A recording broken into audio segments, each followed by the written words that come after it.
রবিবারের সকালটা মানেই একটা অন্যরকম শান্তি। অন্য দিনগুলোতে ঘুম থেকে ওঠা তাড়াতাড়ি থাকলেও আজকের দিনটা শুরু হয় একটু ধীরে সুস্থে ঘুম থেকে ওঠা। আমার প্রথম কাজটা হলো নিজের বিছানাটা সুন্দর করে গুছিয়ে নেওয়া। বিছানাটা পরিষ্কার থাকলে মনটা ফুরফুরে হয়ে যায়। সো হ্যালো এভরিওয়ান, কেমন আছো তোমরা? আর তোমাদের রবিবারটা কেমন কাটলো অবশ্যই কিন্তু আমাকে কমেন্ট বক্সে জানাবে। তো চলো আজকে সারাদিনটা আমি কী করছি, কীভাবে রান্নাবান্না করছি, কী খাচ্ছি না খাচ্ছি সবটাই তোমাদের সঙ্গে আজকে এই ব্লগে আমি শেয়ার করব। তো চলো তোমরা ব্লগটা স্কিপ না করে দেখতে থাকো। রবিবারের দিনটা একটুখানি স্পেশালি বলতে পারো, কেননা আমার বরমশাই বাড়িতেই থাকে রবিবারের দিন। ও ঘরে থাকলে আমার ভালো লাগে, যেহেতু ও আর কি হাতে হাতে আর কি কাজগুলো আর কি করে দেয়, সেই জন্যই। তো ওইদিকে কিন্তু বরমশাই বাজারে গেছে, এখনও আসেনি। এদিকে দেখো আমি ব্রাশ করতে করতে দেখছি যে আমাদের গাছে কলাগুলো খুব সুন্দর হয়েছে। আর এদিকে কিন্তু একটা মোচাও হয়েছিল, তো মোচাটা তো খাওয়া যাবে না, তেতো হবে যেহেতু মালভোগ কলা, সেই জন্যই। তো এদিকে এখন আমি জামা কাপড় ধুয়ে একদম আমি স্নান করে পুজো দিয়ে নিলাম। আর এদিকে বরমশাই চলে এসেছে বাজার থেকে, তো দুজন মিলে গল্প করছি আর এই যে চা খাচ্ছি। তো চলো এদিকে ওকে বললাম যে সবজিগুলো কেটে দাও। এদিকে আর কি মাংস এনেছে বাজার থেকে, তো আজকে মাংস রান্না করব, মূলো শাক করব, আর দেখি কি করা যায়। তো চলো এদিকে কিন্তু ভাতটা হয়ে গেছে, তাড়াতাড়ি আর কি রান্নাটা করে নিচ্ছি।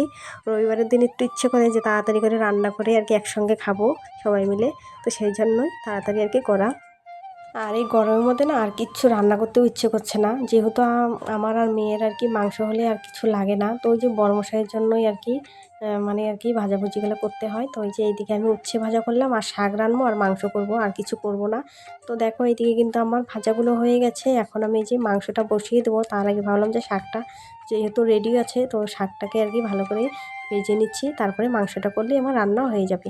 তো গরমের মধ্যে না আর বেশি কিছু করলাম না। এইদিকে কিন্তু আমি শাকটা বসিয়ে দিয়ে এখানে কিন্তু মাংসটা ভালো করে ম্যারিনেট করে নিচ্ছি, কেননা মানে মাখানো থাকলে আর কি ভালো হয়, মাংসটা টেস্টি হয়। তো সেই জন্য এইদিকে কিন্তু আমি সমস্ত মশলা দিয়ে একদম মাখিয়ে রাখলাম মাংসটা। আর এদিকে আমার শাকও হয়ে গেছে, এখন কিন্তু আমি মাংসটাকে বসিয়ে দেবো তাড়াতাড়ি।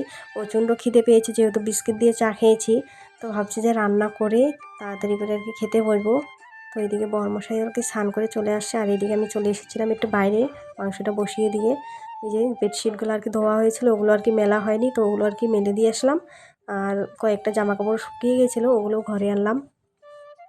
আর আমার একটা বাজে অভ্যেস কি জানো বন্ধুরা, ওই যে আমি রান্না করছি, এই যে রান্নাই করতে থাকবো তা নয়, কেননা আমার বাইরে যদি কিছু কাজ থাকে আমি কিন্তু রান্না করতে করতে ওগুলো কিন্তু করে নিই। কেননা দেখো এদিকে কিন্তু রান্নার আর কি করতে করতে প্রচুর বাসন বেরিয়েছিল। এদিকে কিন্তু আমি তরকারিটা বসিয়ে দিয়ে কিন্তু অনেক বাসন আর কি মেজেও এনেছি, সেগুলো কিন্তু আর কি ক্যামেরা বন্দি ছিল। তো সেগুলো যদি দেখাতে যাই তো আমাদেরকে অনেকটা সময় লাগবে, সেই জন্য। তো দেখো এদিকে আমার সিম্পলি একদম রান্নাবান্না, বেশি কিছু করিনি। এদিকে কিন্তু গ্যাসটাও আমি ভালো করে মুছে নিচ্ছি, যেহেতু কালকে সোমবার, তো সেই জন্যই। আর সন্ধ্যাবেলা একটু মেয়ের জন্য দুধ গরম করব, তারপরে আর কি গ্যাসটাকে আরেকবার একটু হালকা করে মুছে নেব, তাতেই আর কি হয়ে যাবে। তো চলো এখন প্রচণ্ড খিদে পেয়ে গেছে, এদিকে যেহেতু বাসন কুসনও মাজা হয়ে গেছে, তো গ্যাসটা মুছে এখন আমি হাত মুখ ধুয়ে এসে। তো চলো এদিকে আমার কমপ্লিট হয়ে গেল, এখন ভাতটা বেরিয়ে সবাই মিলে খাওয়া দাওয়া করে নিই। তো চলো বন্ধুরা আজ আসি, দেখা হচ্ছে পরের ব্লগে। সবাই খুব ভালো থাকো, ভিডিওটা কেমন লাগলো